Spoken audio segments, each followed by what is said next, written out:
Hey everybody, it's Eddie J on Crypto for Grow My Bag TV. This video is going to be a tad bit different. I don't have any research. Well, I did do research this morning, but I didn't write up the articles yet. So this one is going to be a little bit different than what I normally do, which is I just rifle through all my notes and give you a whole bunch of news. Today is going to be a little bit more of freestyling.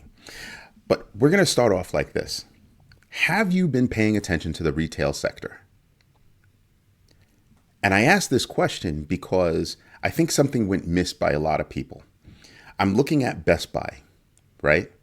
And I'm looking at other retail stores. And the reason why I'm looking at them is because Best Buy, during an earnings report, I think it was their Q3 or Q4 earnings report a few months ago or earlier this year, had said, listen, we're going to be closing anywhere between 12 and 20 stores or something like that going forward per year.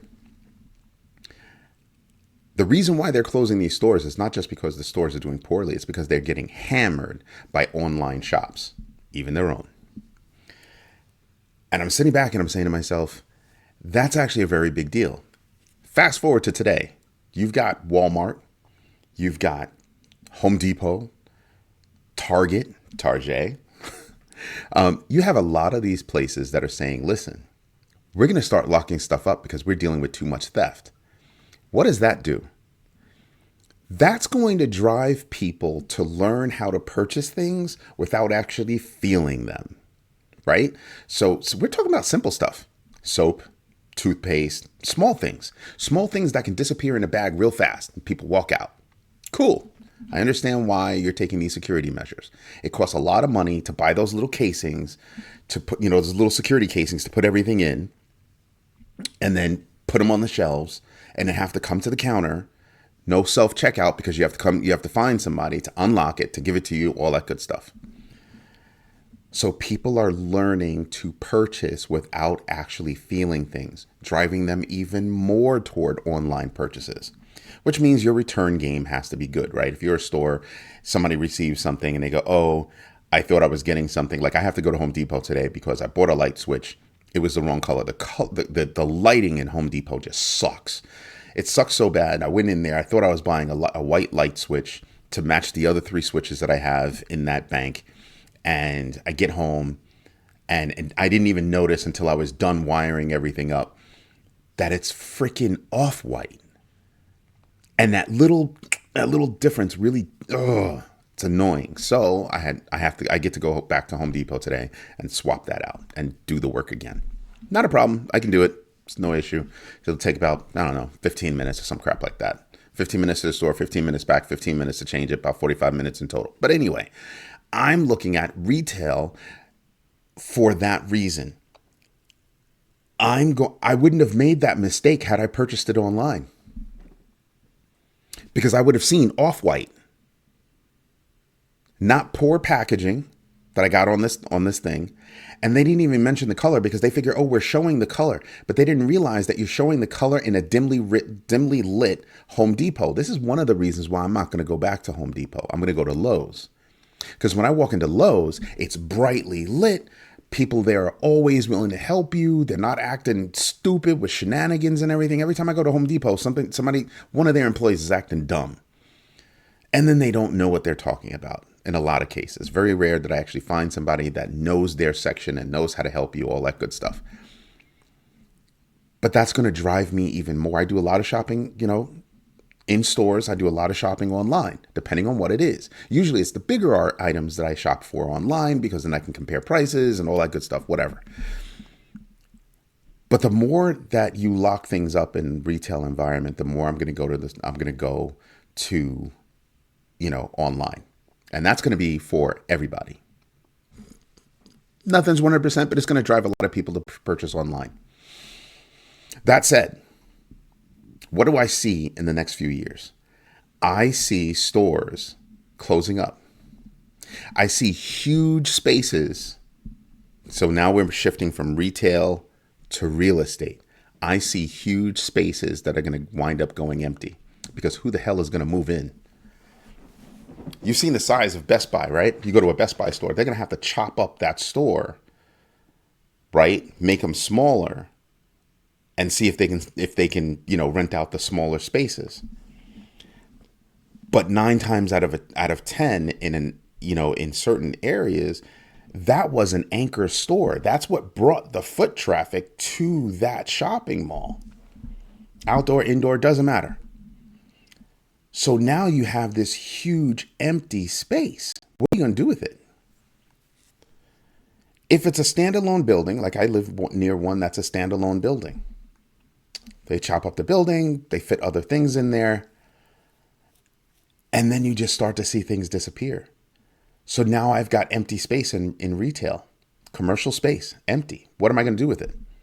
What's going to happen with it? Is it happening right now? Yes, things are happening right now. You can walk down the street and you can see empty spaces.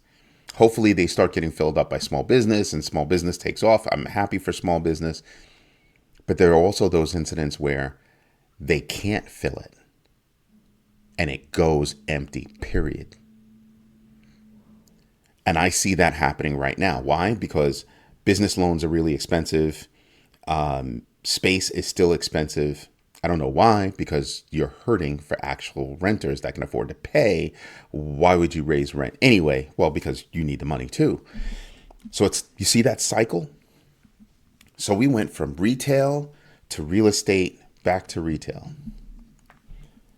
Pay attention to what's going on. Pay very close attention to what's going on. I think that the more online retail that happens, the more people are going to be driven toward using their credit cards, using PayPal, using Stripe, and of course, using crypto. That adoption, that furtherance of adoption is going to drive things onward and upward. I'm looking at the numbers right here, and it says Bitcoin is at 29,762. I told you that my number is $28,028. If we maintain above that number, go lateral, even if we just go lateral across, above that number, what's going to happen? We're going to achieve that 30,000. And once we achieve that 30,000, I think it's going to be hard to look back. Can we drop back down? Of course. But I mean, over the couple of months after that, it's going to be hard to drop back down. What do we have coming up right now? We've got the possibility of the SEC approving a Bitcoin spot ETF. They've basically been told you must. So what are they doing now? They're working with each one of those companies to address certain concerns, refile their paperwork. They're crossing the T's and dotting the I's. That's what's going on. That's literally what's going on right now. Nobody can convince me otherwise. Which means that we're going to have a Bitcoin spot ETF. And let's remind ourselves of who's involved in trying to get these Bitcoin spot ETFs. All of the big players. Smallest player there might actually be Cathie Wood's ARK Invest. Love Cathie Wood. She's not perfect. Don't get me wrong. She's not perfect. But you want to know why I love Cathie Wood? Because her and her team are not afraid of making bold moves.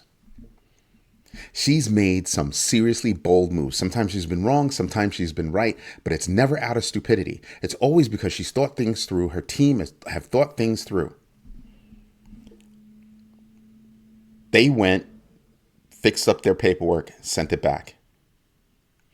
BlackRock did the same. Fidelity did the same. I assume that we're going to see more of those companies, those firms that have filed, do the same. Crossing T's, dotting I's, which means you're going to see an influx of money that's been sitting on the sidelines for a long time. You're going to see that money just flow into the crypto space. So everybody that says CBDCs are going to knock it out, IRS is going to knock out cryptocurrencies, all these different things, not going to happen. Not going to happen. And it's because of these big businesses that are already integrating a lot of these blockchains into their regular operations. So pay attention. Do your own research. Do your own research and drop me a note on what you found. All right? Have a good one. This is Eddie J on Crypto for Grow My Bag TV, and I hope you have a great day. Bye-bye.